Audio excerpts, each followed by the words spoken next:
All right, thank you. Well, we're going to take a detour from the deeply scientific and get more into the philosophic. Although I will have some detail on this. So that was an outstanding talk, and thank you for some of the seminal work. Because how many of you have a personal photobiomodulation device? All right, so about 40% of the 40% of the people in here.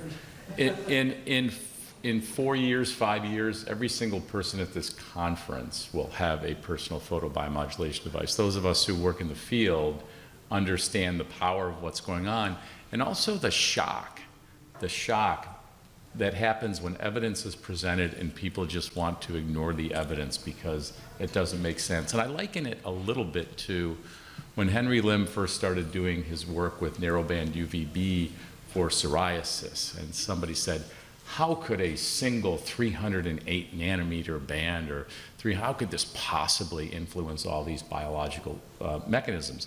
And yet we know now, of course, that is true. And yet someone will not accept these wavelengths may influence other biological processes. For some reason, there's this mental block because it seems so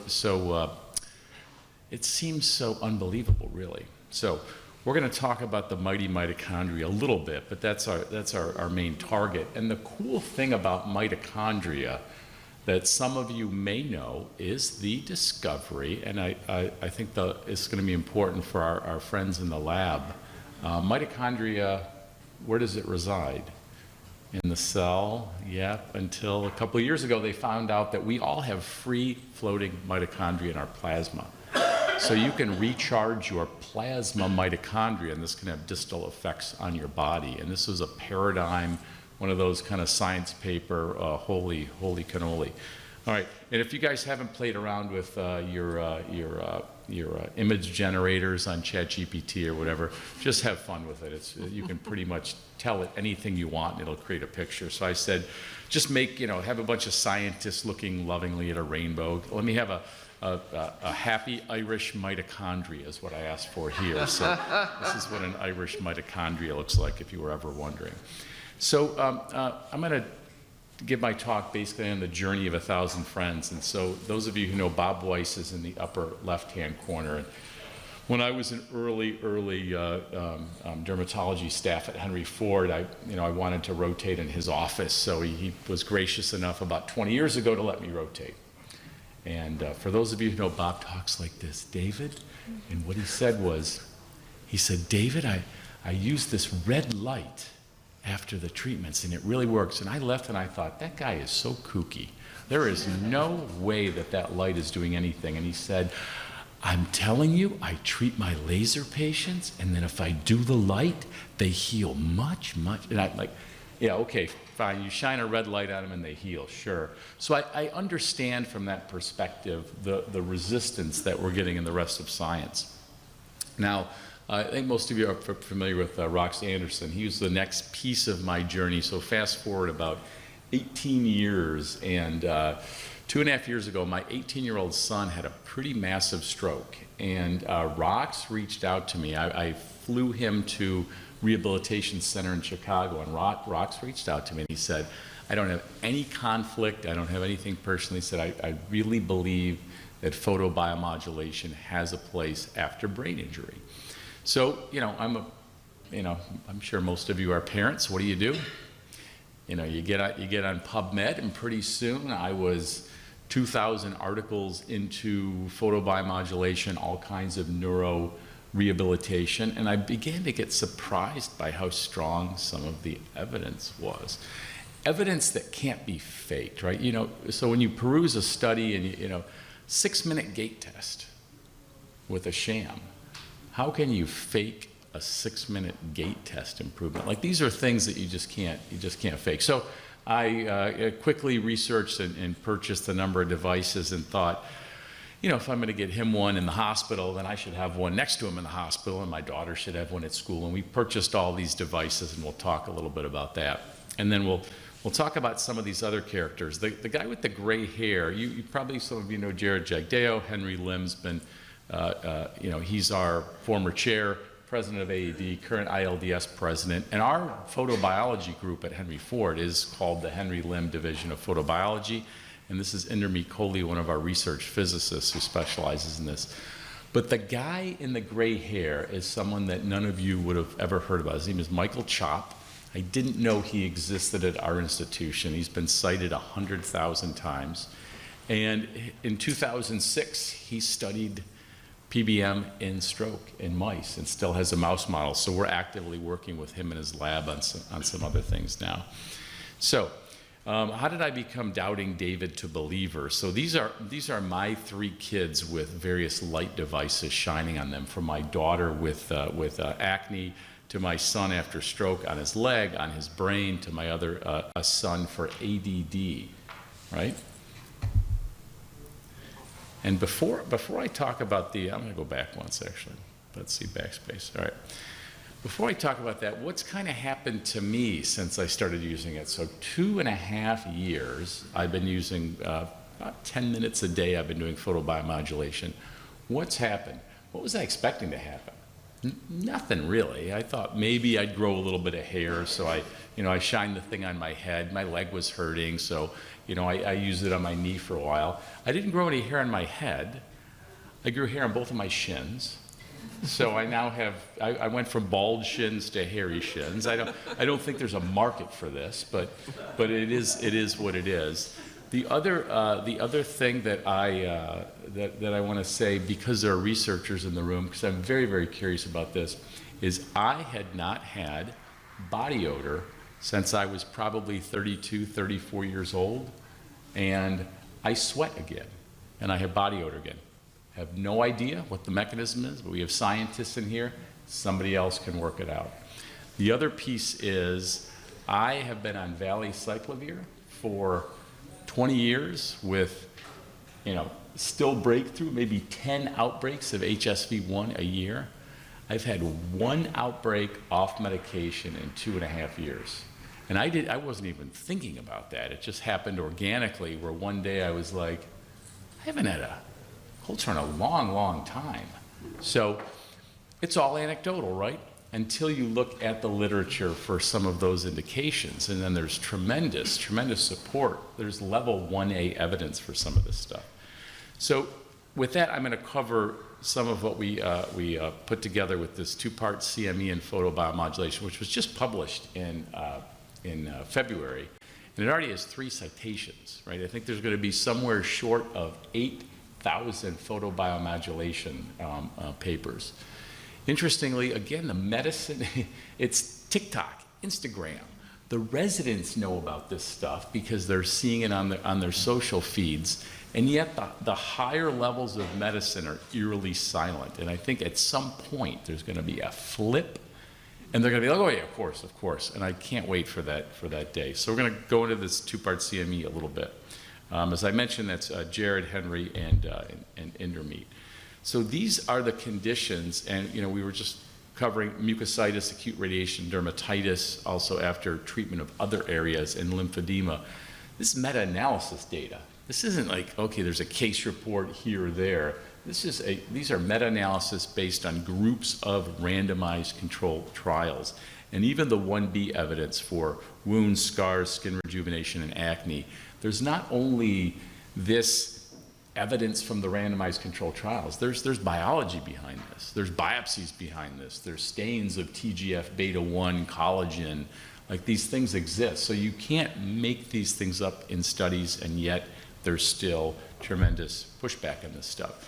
So the cancer therapy side effects, I mean, most cancer centers should be and hopefully are doing this. I haven't really gotten our centers yet to be fully on board with this, again, because there's just pushback.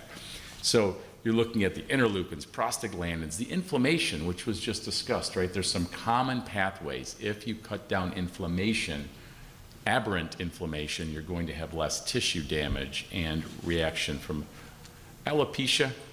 Then maybe I needed to do it earlier before I had some scarring on my head, but I wasn't able to grow any hair. But you can grow hair. And part of the mechanism is this prolonging of the anagen phase of the hair cycle. And these have been around for a long time, these devices.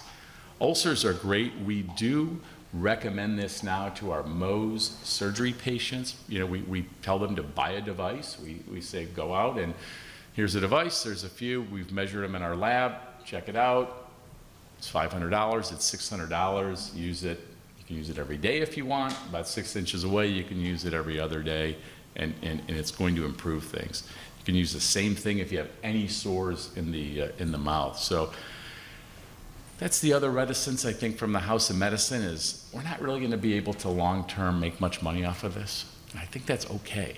I think that's okay, and I think we need to embrace that we're not going to make money because the cost of LED bulbs is really, really low, unless they find out for some of the indications like TBI, stroke, we really need a higher dose, either intranasally or intraorally.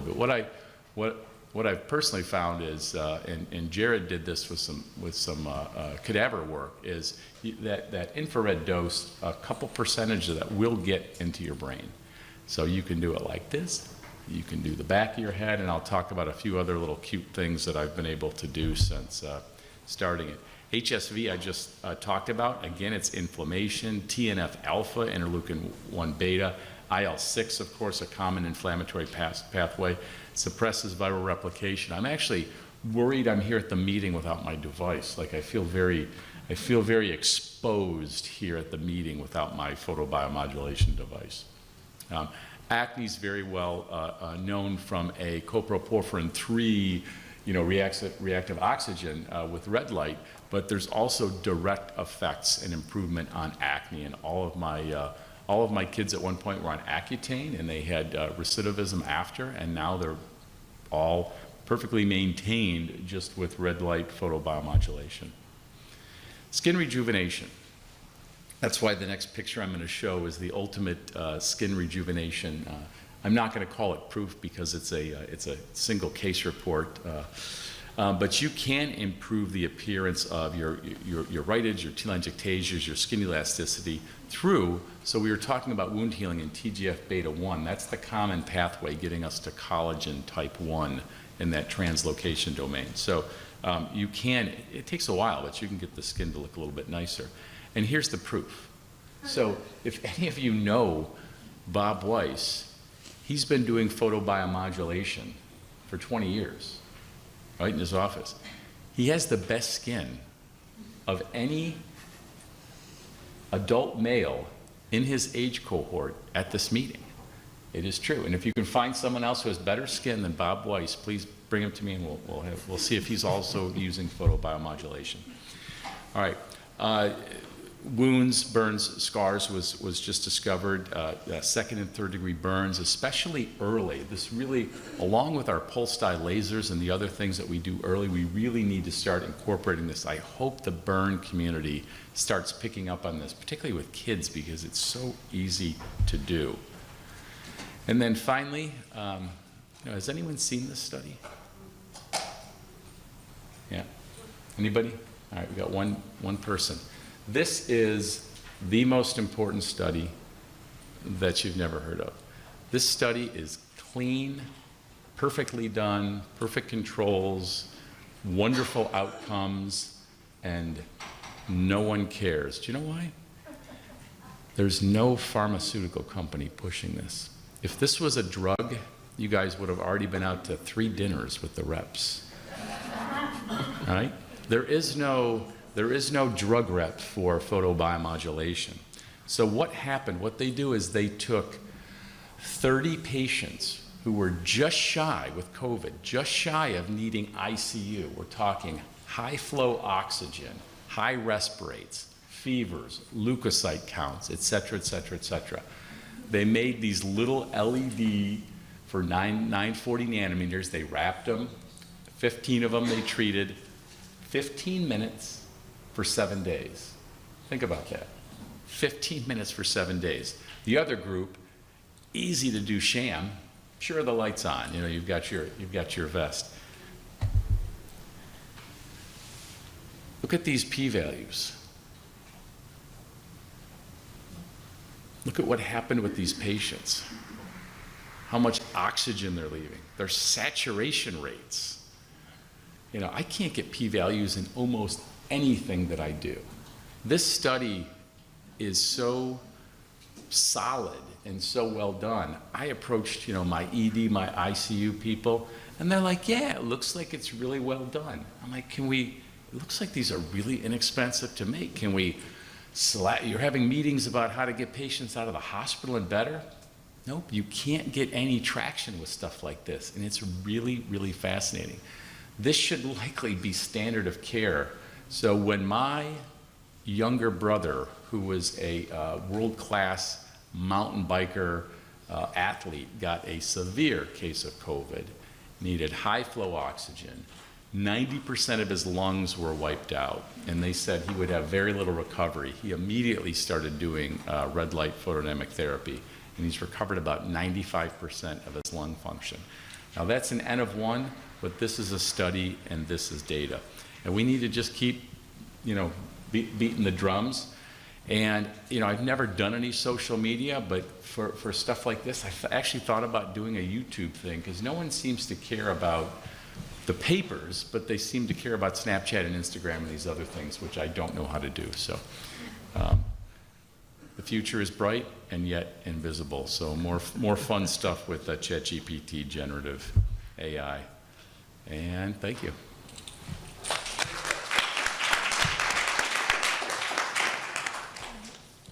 Thank you very much. Again, please feel free to come up to the mic or shout if anyone has any questions. David? Yep. Have you seen any studies on vascular occlusion from fillers using OV? I've not. It's interesting concept, because you get the vasodilatation with the nitrous oxide.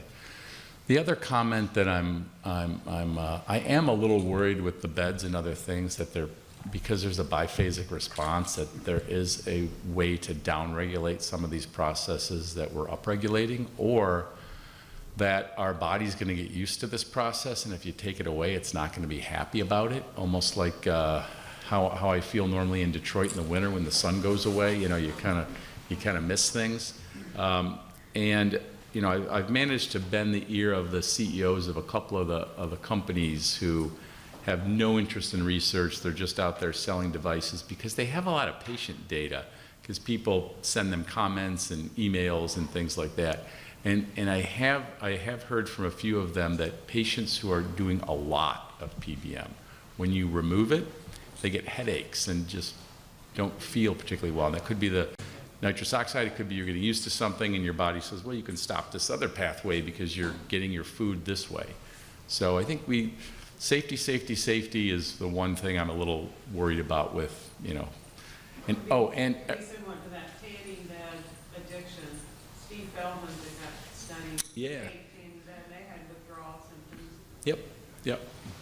So thank you. That's a good question. Hi, David. Quick Hey. question. I was just wondering, what are you using in particular, personally? What device? Yeah, so the one I got and then we checked out in our lab, it's from Red Therapy Company. It's called the Red Rush 360. It's just solid. It's a panel about yay by yay, and it's just well built. Red Rush? Red Rush 360, yeah, from Red Thank Therapy you. Company. You're welcome. Okay. All right, thank you. Thank you very much.